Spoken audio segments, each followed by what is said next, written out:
Hi mga ka-jammers, tayo ay magluluto ng ampalaya. At ayan na nga po, hiniwa na natin ang ampalaya at tanggalin natin ang buto. O, diba? Tanggalin natin yung nasa gitna para hindi siya mapait. O, diba? O, hinog na yung ampalaya. Ako kasi pag nagagawa nito, niyayad-yad ko masyado yung loob niya para hindi mapait. Yung as in talagang yung kaputian niya tanggal. O, diba? Yad-yad na yad-yad siya. Para hindi mapait. Yan ang sikreto dyan. Kahit hindi man ibabad sa tubig na may asin, okay lang. Hindi yan masyado mapait. Tsaka yung buto, pwede ko nang itanim. Matatouch ko na to, lubat na. Sige na. Tapos, hiwain lang natin ng maninipis. Diyan baka dinadali yung panghalo sa ampalaya pakihiling man o kaya takpan mo ng plato. Nakakainis yung pusa namin pinagandali yung panghalo dun sa ampalaya. Nilalalay niya pa talaga, Bi. Nakakasurang ikos. Ayan, hiwain lang natin ng maninipis. Ihiwa naman tayo ng kamatis. O, diba? Kamatis naman. Habang naghihiwa nga ako ng ampalaya, may dumating na bisita yung anak ko. May kalaro siyang pumunta dito. Hinahanap yung aking bulinggit. Ito sila, oh. Yan. Ayan, yung bisita ng aking anak. O, diba? Arsha, say hi. Hi mo, hi, followers.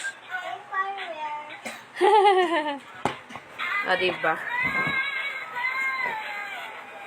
Naghihiwa na tayo ng kamatis. Sibuyas naman ang ating hihiwain.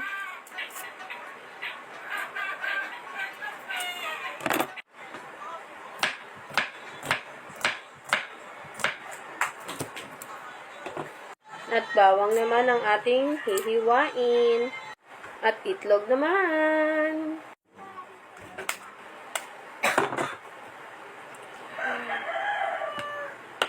At ayan na nga, nakaprepare ng aking lulutuin ginisang ampalaya. Hinugasan ko na din yung ampalaya at yung itlog.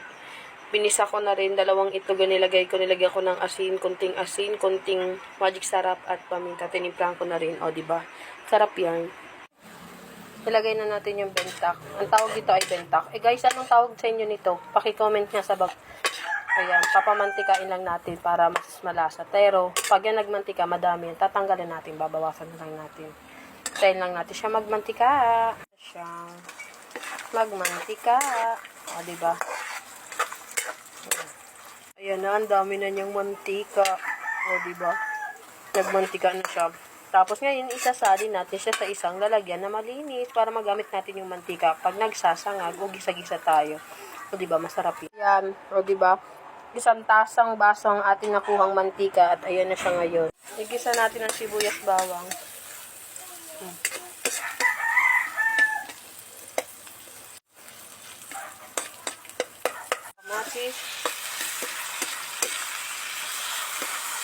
Kamatis, hayaan lang natin lumabas yung katas niya para mas malasa. Tapos sunod na natin lagay yung ampalaya.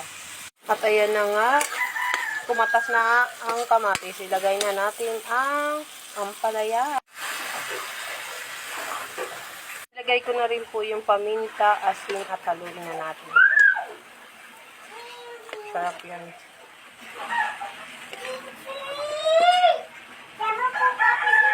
Na magic sarap at haluin natin para malasa at nang matunaw. Tunaw na yung kanyang magic sarap. Ilagay na natin ang itlog at pangit naman kung sobrang lutong-luto yung ampalaya.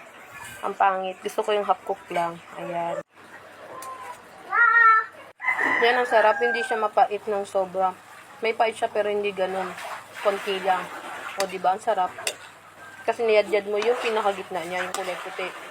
Dapat yung kinatanggal, kinikis-kis mo talaga, pinaano mo ng kutsara para mawala. O, ayan na. At ito na, luto na po ito. Pwede na natin kainin. Ang sarap niya. Promise guys. Thank you sa panonood.